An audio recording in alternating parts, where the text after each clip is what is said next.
자, 이번 시간에는 홍익대학교에 대해서 알아보도록 하겠습니다. 참고로 이번 영상은 백신 영상이 되겠습니다. 오늘 오전에 노쇼가 발생해서 백신을 한 방 맞고 왔습니다. 중간에 횡설수설 하더라도 그런 점 감안하셔서 들어주시면 감사하겠습니다. 자, 홍익대학교. 젊음, 열정, 홍대 거리, 버스킹. 우리가 너무나 한 번 정도는 20대 젊은이들이 불태우고 싶은 그 열망의 거리가 있는 그 대학입니다. 문화와 유행의 중심 대학. 특히나 미술 계열로 대한민국 최고라고 해도 과언이 아닐 정도로 미술을 하는 사람들 입장에서는 가장 가고 싶은 대학 중에 하나이죠. 이렇게 유명한 사람들도 동문으로 있습니다. 연예인들 포함해서. 2022학년도 전년 대비해서 바뀐 주요 내용들을 한번 살펴보자면 이른바 학교자 추천자 전형이 신설되었습니다. 이전에 교과 전형이 이제 이름만 바뀐 전형이긴 한데 중요한 건 아무나 다 지원했던 이전의 교과 우수자 전형과 다르게 올해부터는 5명 추천 인원을 받아서 지원을 하게 됩니다. 경희대학교 같은 경우는 6명, 그렇죠? 각 대학마다 추천 인원들이 있는데 이 5명이 추천을 받아서 지원하기 때문에 경쟁률에 상당히 영향이 있을 것 같고 그런 그 사안들이 입결에 영향을 줄 것 같고요. 그 다음에 내신 100으로 반영을 하는데 올해 2015 개정 교육 과정이 적용되기 때문에 진로 선택 과목도 반영이 된다. 그리고 미술 우수자 전형. 홍대하면 유명한 이 미술 관련된 이 전형에 있어서 지원 자격 및 전형 방법이 바뀌었다. 살펴볼 필요가 있겠고요. 여기 나와 있는 건 2022학년도 수시 입시 요강을 토대로 해서 말씀드리는데 금방 말씀드린 것처럼 학교자 추천 전형은 석체가 나와 있는 그 일반 선택 과목, 공통 과목, 1학년 때 배우는 공통 과목, 2, 3학년 때 배웠던 일반 선택 과목의 석자 등급 플러스 2, 3학년 때 배웠던 진로 선택 과목이 10% 반영이 된다. 그 다음에 미술 우수자 전형이 올해 이렇게 바뀌었습니다. 자격 요건이 일단 바뀌었고요. 지원 자격이 바뀌었고, 그 다음에 전년도에 3단계에서 올해 2단계로 바뀌어서 실질적으로 서류에 대한 비중이 좀 더 높아졌다고 보면 되겠습니다. 그 다음에 수능에 대한 최저 학력이 바뀌었는데 홍익대는 특히나 최저 학력만 맞춰주면 다른 대학 대비해서 합격률이 상당히 높은 대학입니다. 이것만 기억하시면 됩니다. 7, 8, 9. 7, 8, 9라는 숫자를 기억하시면 홍익대는 정리가 끝납니다. 특히나 올해 수능 응시 영역이 변경됐다는 얘기는 전년 대비해서 수능 최저 학력에 대한 내용이 바뀐다기보다는 수능의 어떤 체제가 바뀌었기 때문에 바뀌는 걸 얘기하는데 특히나 우리가 자연계열에 해당하는 우리 지원자 학생들한테 필수적으로 알아야 될 내용이 뭐냐면 수학은 미적분과 기하 중에 선택하고 또 과학은 탐구는 과학에서 선택해야 된다. 그걸 참고로 알아주면 되고 어떻게 보면 큰 변화 없는 거죠. 그 다음에 전형 요소를 보면 우리는 솔직히 홍익대는 세종 캠퍼스도 있지만 세종 캠퍼스 나중에 우리 이원해든 컴퓨터 그 캠퍼스 정리할 때 다시 그때 정리하기로 하고요. 오늘은 서울에 있는 홍익대만 우리가 집중해서 교과에 해당하는 학교장 추천 전형, 그 다음에 종합에 해당되는 학교생활자 우수자 전형, 미술 우수자 전형, 그 다음에 논술 전형 이렇게 세 가지 유형으로 보겠습니다. 수능 최저 7, 8, 9를 기억하라 했죠. 인문은 7, 합이 7, 자연은 8. 그런데 3개의 영역이 7입니다. 3개의 영역이 8이고요. 그럼 9는 뭔가요? 9는 우리 미술 계열은 9입니다. 그래서 7, 8, 9를 기억하시면 됩니다. 한국사는 4등급 이내에 맞으시면 되고요. 그래서 모집 단위 인원을 보면, 학교장 추천, 학교생활자, 그 다음에 미술과 논술인데, 그 인원을 보면 알겠지만, 그렇게 큰 차이가 없습니다. 물론 학생부 종합전형이 제일 인원을 많이 뽑는 건 맞는데, 여기도, 첫 번째가 학교장 추천, 두 번째가 학교생활 우수자, 그 다음에 여기가 미술 우수자, 그 다음에 여기가 논술이죠. 전체적으로 봤을 때는 학생부 종합전형이 제일 많고요. 그 다음에 교과, 그 다음에 논술. 그래서 서울권에 있는 대학들은 어떤 면에서는 우리 중상위권 학생들 입장에서는 올해 참 지원 전략을 잘 짜야 될 것 같습니다. 예전에는 학생부 종합전형이 상대적으로 너무나 많이 뽑아서 그쪽에 약간 우리가 집중해도 됐었는데 지금은 교과가 생기고 그 다음에 그 논술도 여전히 있기 때문에 잘못하면 이도저도 안 되는 일이 발생하게 되면 입시에 큰 불이익이 있을 수도 있기 때문에 전략을 잘 짜야 되고 또 그만큼 잘 준비를 해야 될 것 같습니다. 골고루 배치되어 있다는 거. 자, 그러면 좀 더 구체적으로 보겠습니다. 전년 대비해서 달라진 모습을 좀 보겠는데, 자, 전년도에는 학생부 교과 전형이라고, 홍대는 그래도 교과 전형이 있었습니다. 자, 그런데 학교장 추천자 전형으로 이름이 바뀌었는데, 일단 추천 인원을 5명으로 제한했고요. 대신에 변화가 있다면 인원수가 줄었습니다, 일단. 그리고 교과별로 하는 건 똑같은데, 차이가 있다면, 이제, 그 수능 최저학력에서 7, 8 똑같습니다. 인문 7, 자연 8인데 아까 말했지만 자연계열에서 수학은 미적과 기하 중에 선택이고 탐구는 무조건 과탐. 두 개를 반영하는 게 아니라 한 과목을 반영합니다. 한국사는 4등급 이내. 추천 인원이 5명이라는 것, 그 다음에 인원이 줄었다는 거에 대한 변수가 있겠지만 아무튼 경쟁률은 확실히 줄어들 수밖에 없고요.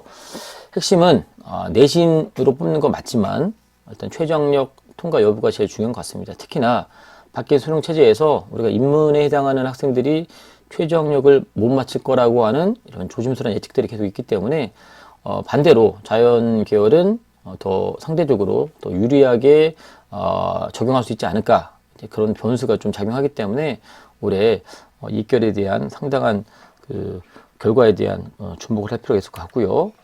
자, 그 다음에 그 학교생활 우수자와 미술 우수자는 이제 학생 종합 전형이잖아요. 대표적인 학교생활 우수자 전형은 전년 대비해서 인원이 많이 늘었습니다. 어떻게 보면 전반적으로 다 줄었는데 여기는 좀 늘었죠. 그리고 웃긴 건 여기는 서류별로 뽑는데 그 얘기는 뭐냐면 면접이 없다는 거고요. 대신에 최저학력이 있습니다. 그래서 마찬가지로 7, 8이라는 숫자를 기억하시고 미술은 9, 7, 8, 9를 기억하시면 아무튼 인문은 7, 자연은 8, 미술은 9. 최저학력만 맞추면 일단 반은 먹고 들어간다. 그래서 일단 홍대를 지원하려면 기본적으로 수능 베이스를 깔아놓고 시작을 하면 됩니다. 특히나 미술 같은 경우는 우리가 홍대하면 미술의 메카라고 생각하는데 실기를 보지 않는 이 미술 어떤 대표 대학으로 우리가 자리매김하고 있는데 실기를 통해서 뽑는 건 아니지만 이따가 말씀드리겠지만 미술활동 보고서라고 하는 어떻게 보면 포트폴리오를 제출해야 되는 상황인데 그것도 어떻게 보면 미술적인 감각이 상당히 있어야지만 통과할 수 있는 그런 전형이고 게다가 교과도 포함되지만 특히나 최저학력이 들어가기 때문에 이런 부분 잘 관찰해야 될 필요가 있을 것 같고요. 전반적으로 학종은 인원수가 전년 대비해서 늘었습니다. 자, 논술은 전년하고 똑같습니다. 교과 10과 논술 90인데 결국 뭐 교과는 별 의미는 없다고 보면 될 것 같고요. 논술 잘하는 사람이 중요합니다. 마찬가지로 여기도 최저 맞추는 게 가장 중요한 거고 또 하나의 변수는 뭐냐면 자, 홍대는 수능 전에 논술을 봅니다. 그래서 생각보다 지원율이 그렇게 높진 않아요. 그래서 내가 정말 이 대학에 관심이 있고 홍대 관련된 논술 문제에 적합하다고 판단이 되면 과감하게 지원할 필요도 있다고 봅니다. 자, 그래서 전략적으로 물론 논술에 대한 역량이 있어야겠지만 일단 최저를 맞춘다는 전제 하에서 접근하면 좋은 결과 나올 수 있겠다 생각 좀 하고요. 자, 이제 교과 반영 방법 보면 교과를 반영하는 과목 중에 하나가 이제 아까 교과에 해당하는 학교장 추천형이 있었잖아요. 자, 여기서 이제 주목할 것 중에 하나가 진로 선택 과목을 반영을 하는데 이 진로 선택 과목 그렇게 퍼센티지가 높은 건 아니지만 우리가 2학년, 3학년 때 배우는 진로 선택 과목 그렇게 가볍게 여기면 안 된다. 다시 한번 강조를 좀 드리고요. 자, 그 다음에 미술 우수자와 논술 전형은 조금 다른데 자, 아까 했던 학교장 추천 전형은 좀 다르긴 하지만 자, 미술 같은 경우는 국어, 영어를 반드시 포함하고 그다음에 수학, 사회, 과학 중에 하나를 선택하게 되는데 내가 좋아하는 걸 선택하는 게 아니라 이수 단위 합이 가장 큰 교과를 자동으로 반영하게 되어 있습니다. 일반계 고등학교에서는 전반적으로 사탐보다는 수학 과목이 더 높은 확률이 있겠지만 학교 상황에 따라 좀 다를 수 있을 것 같고요. 논술 같은 경우는 국어, 영어, 수학에다가 사회과학 중에 고르게 되어 있는데 총 이 과목 중에 상위 3과목을 반영하기 때문에 전체를 12과목 확률 구분으로 반영하는데 실적으로 논술 잘 쓰는 사람이 논술에는 우수하다, 유리하다. 자, 그러면 자, 우리 환사님은 어떻게 하냐면 1등급부터 9등급까지 하는데 만약에 학교장 추천 전형 같은 경우는 1등급 해당하는 예를 들어 국어가 1등 나왔으면 100점을 주고 그 다음에 뭐 수학이 2등 나왔으면 90점 이렇게 주는 구조인데 점수 배적 비율을 보면 아시겠지만 4등급부터 점수가 확연하게 차이가 나죠. 자, 4등급 이하는 오지 말란 얘기하고 똑같은 얘기고요. 논술도 마찬가지입니다. 6등급 이하는 점수 차이가 많이 나요. 또 7등급 오지 말란 얘기고 미술 우체도 마찬가지로 자, 7등급 이하는 오지 말란 얘기가 똑같아요. 점수에 대한 불이익이 되게 많으니까. 그래서 실은 2등급 아까 선생님이 제시했던 그 등급 맞고 붙을 확률은 그렇게 높진 않겠지만 전반적으로 2등급 초반에서 학교장 추천을 이렇게 합격자가 형성이 된다고 치면 자, 잘 참고하면 좋을 것 같고요. 진로 선택 과목은 올해 학교장 추천 전형에서 한다고 그랬죠. A는 10점, B는 9점, C는 10점. A하고 B는 1점밖에 차이가 안 나지만 B와 C는 2점 차이, A와 C는 3점 차이가 나기 때문에 결국적으로 C 맞은 학생들은 좀 손해를 많이 볼 거다. 그런 얘기를 하는 거죠. 자, 미술 우수자 전형에 대해서 한번 알려드리겠습니다. 일반계 고등학교의 미술이 아닌 교과목을 가르치는 입장에서 이런 미술 우수자 전형에 해당하는 학생들을 안내할 정도의 어떤 이런 능력이 있는 건 아니지만 우리 홍대하면 이걸 생각하는 학생들이 많이 있기 때문에 한번 언급을 해드리자면 일단 지원 자격이 바뀌었습니다. 자, 미술에 관한 교과, 진로 선택과 전문 교과 원 중에서 한 과목을 이수해야 됩니다. 그러니까 단순하게 미술 과목을 배우는 게 아니라 자, 아래 나와 있는 이런 과목들을 반드시 학교에서 배워야 돼요. 2학년 때나 3학년 때. 그럼 거꾸로 얘기하면 자, 이런 과목들을 배우지 않은 학생은 올해 자격 요건이 안 된다는 겁니다. 그래서 내가 홍대를 이 전형으로 꼭 쓰고자 하는 학생들이 있다면 자, 자기 학교에 이런 과목들이 개설되어 있는지 솔직히 현재 고3은 게임이 끝난 거죠. 그런데 2학년과 1학년 학생들 중에서 우리가 큰 변화가 없다면 자, 이런 자격 요건에 해당한다면 과목 선택했을 때 이런 과목 개설해 주세요라고 이렇게 요청할 수 있어야 될 것 같습니다. 참고하시고요. 그 다음에 전년 대비해서 바뀌었습니다. 전년도에는 1단계에서 성적으로 6배수를 뽑고 2단계에서 서류로 그 다음에 3배수인가 이렇게 뽑고요. 그 다음에 마지막에 이렇게 면접을 봤었는데 올해는 1단계에서 학생부 교과 20과 서류 80으로 먼저 3배수를 뽑은 다음에 그 다음에 1단계 점수 40%에 60인데 이 40%가 이 서류 점수의 40%와 면접이기 때문에 결과적으로는 이 서류 점수가 상당히 높게 반영이 됐다라고 우리가 생각하면 될 것 같습니다. 자, 그런데 이 서류라는 게 뭐냐면 특히나 생기부하고 미술활동 보고서라는 걸 합니다. 이 미술활동 보고서라는 거 안에 교과 활동에 해당하는 5가지, 그 다음에 비교과에 해당하는 5가지의 서류를 제출합니다. 그걸 토대로 해서 이른바 옛날 개념의 포트폴리오를 내는 거예요. 예를 들면 국어 시간에, 영어 시간에 자신의 미술에 관련된 역량을 나타냈던 내용들을 적는 거죠. 그리고 그런 자료들을 내는 거죠. 그 다음에 비교과라는 건 창제 시간에, 동아리 시간에 이런 것들 포함해가지고 내는 거죠. 실은 그렇기 때문에 우리가 실기를 통해서 홍대를 안 간다고 알고는 있는 건 맞지만 미술적인 감각과 어느 정도 미술적인 역량이 있어야지만 가능합니다. 그리고 무조건 이 미술 우수자 전형으로 가려고 하는 학생들은 본인 학교의 미술 선생님하고 케미가 잘 맞아야 됩니다. 3년 동안 끌어주고 그 다음에 도와줄 그 미술 선생님과의 케미가 상당히 중요하기 때문에 이 전형을 생각하고 있는 우리 1, 2학년 학생들이 있으면 우리 미술 선생님과 이렇게 더불어서 이런 것들을 준비할 필요가 있고요. 그 다음에 면접은 그런 소양과 창의성, 표현 능력들 이런 것들을 또 서로의 진실성들을 이렇게 파악하는 그런 면접을 통해서 나중에 합부를 결정하게 되는 거죠. 자, 그래서 미술국자 서류평가는 그러니까 학생부 종합전형이기 때문에 전반적으로 학생부 종합전형 평가와 비슷하지만 제일 중요한 건 전공이죠. 그죠? 전공 역량이 제일 중요합니다. 여기서 학교생활 기록부에 있는 내용들, 세특에 기록되어 있는 여러 내용들, 그래서 이게 미술활동 보고서에 어떻게 이렇게 쓸 수 있는지, 어떻게 보면 미술활동 보고서가 학생부 종합전형 본 학생들의 자기소개서 같은 역량인데 그 자기소개서 플러스 포트폴리오라고 생각하시면 될 것 같아요. 그래서 얼마나 많은 그 학교의 그 여러 가지 활동 중에서 자신의 미술적인 감각을 가지고 또 역량을 가지고 표현했는지를 나타내는 거라고 생각하면 될 것 같습니다. 그리고 학교생활 우수자 전형의 대표적인 학생부 종합 전형인데 다른 학교하고 거의 평가 항목들은 비슷합니다. 평가 항목 비슷한데 홍대는 개인적인 생각은 서류 100이라서 어느 학교보다 서류가 중요하다고 판단할 수 있겠지만 제 개인적인 생각은 서류뿐만 아니라 이 학교는 학생부 종합전형 치고는 최저학력이 중요한 학교다. 일단 최저학력 맞춰놓고 시작을 하라 그랬죠. 7, 8. 인문은 7, 자연은 8을 일단 맞춰놓고 그 다음에 서류적인 부분은 그게 안 된 학생들은 암만 서류가 훌륭하고 암만 내신이 훌륭해도 붙을 구조가 안 돼 있는 구조입니다. 자, 2020학년도 수시 입시 결과를 한번 보자면요. 물론 이제 매년마다 좀 바뀔 수 있겠지만 일단은요. 1등급 후반, 2등급 초에서 합격자 형성됐습니다.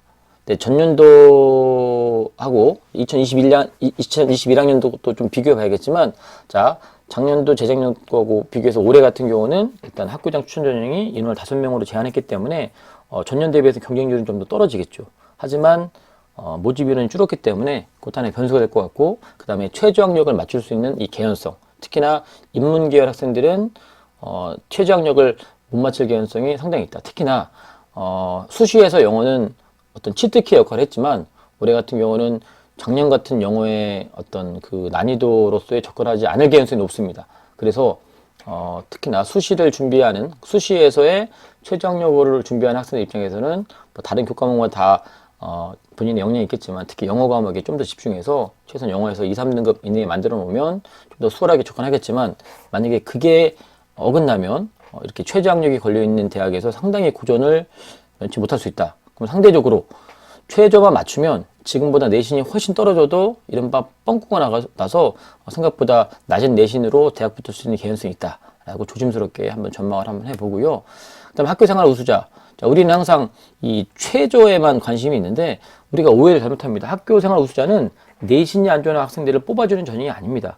이 전형은 서류 전반적인 거 말 그대로 종합적으로 접근하는 건데 우리는 교과 전형보다 내신이 떨어진 애들이 종합 전형 쓰는 것처럼 착각하고 오해하는 학생들이 있습니다. 아닙니다.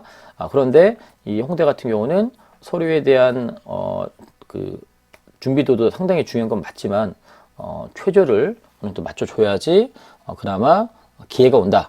그렇기 때문에 학생부 종합전형 이 정도 레벨된 학교에서 이렇게 최저를 적용하는 대학이 많이 있지 않기 때문에 일단 홍대를 지원하는 학생들은 일단 최저를 맞춰놓고 시작을 하면 생각보다 상당히 좋은 결과가 나올 수 있고요. 특히나 종합전형이 늘었습니다. 숫자가 전년 대비해서 많이 늘었기 때문에 일단 최저만 맞춰주면 상당히 유리하겠다 하고요. 논술 같은 경우는 아까도 얘기했지만 그래서 경쟁률을 보시면 보통 40대 1 넘어가는데 경쟁률이 20대 1 정도밖에 안 됩니다. 그 이유는 수능 보기 전에 시험을 치르기 때문에 혹시나 하는 마음에서 안 하는데 혹시나 제가 홍대라는 대학을 희망하고 있으면 미리 논술 전형을 수능 전에 보겠다는 마음으로 접근하면 또 생각보다 좋은 결과가 나올 수 있을 거라고 예측을 좀 하고요. 그리고 우리 미술 우수자 홍대는 대한민국 최고의 미술 관련된 대학이다라고 생각을 하면 자 우리가 보통 공부하기 싫어서 예체능 한다라고 생각하는 그런 오해를 많이 받잖아요. 그리고 어느 정도는 사실인 것 같기도 하고 그런데 홍대는 여기 나와 있는 내신 등급도 상당히 높고요. 그리고 실기를 가지고 뽑는 전형은 아니지만 아까 말씀드렸지만 미술활동 보고서를 통해서 본인의 미술적인 역량과 관심과 그 다음에 어떤 감각을 보여줘야 되기 때문에 제 개인적인 생각은 사교육에 의존하면 무조건 안 되지만 그래도 이 전형을 준비하는 학생들 입장에서는 한 번 정도는 그 미술학원 가서 어떤 식으로든 준비를 하지 않을까라고 생각합니다. 하지만 그 준비한 것들을 시험을 통해서 뽑아주는 전형은 없기 때문에 거기서 배웠던 역량을 가지고 아니면 학교에서 그런 시스템이 잘 되는 학교는 굳이 사교육을 받지 않더라도 그 본교 학교의 미술 선생님과 더불어서 잘 준비를 하면 그 다음에 최저를 맞추고 그 다음에 이 정도의 내신을 유지하면 우리가 그렇게 어렵게 봤던 넘사벽처럼 보였던 홍익대학교 미술계열 학과도 우리가 한번 도전해 볼 수 있지 않을까라고 생각을 합니다. 자, 이렇게 해서 오늘은 홍익대학교에 대해서 한번 알아봤습니다. 여러분들 좋은 결과 있기를 바라고요. 특히나 올해 고3 같은 경우는 누누이 강조하지만 홍익대로 대표하는 이렇게 최저학력이 걸려있는 대학들 입장에서는 최저학력을 갖추는 게 관건이다. 수능 대박까지는 아니더라도 수능에 대한 영향력이 상당히 커졌기 때문에 수능 준비를 철저하게 하기를 다시 한번 강조드리고요. 대신에 수능을 강조하다 보니까 아직 1학기가 끝나지 않았는데 1학기에 마무리해야 될 2차 집필평가나 수행평가를 그냥 무조건 말살시키고 무조건 수능만 보겠다고 하는 그런 생각하지 마시고 일단 1학기까지 내가 갖출 수 있는 성적은 최대한 갖춘 다음에 그 다음에 1학기 이후에 수능에 좀 더 집중하면 좋은 결과 있지 않을까라고 생각합니다.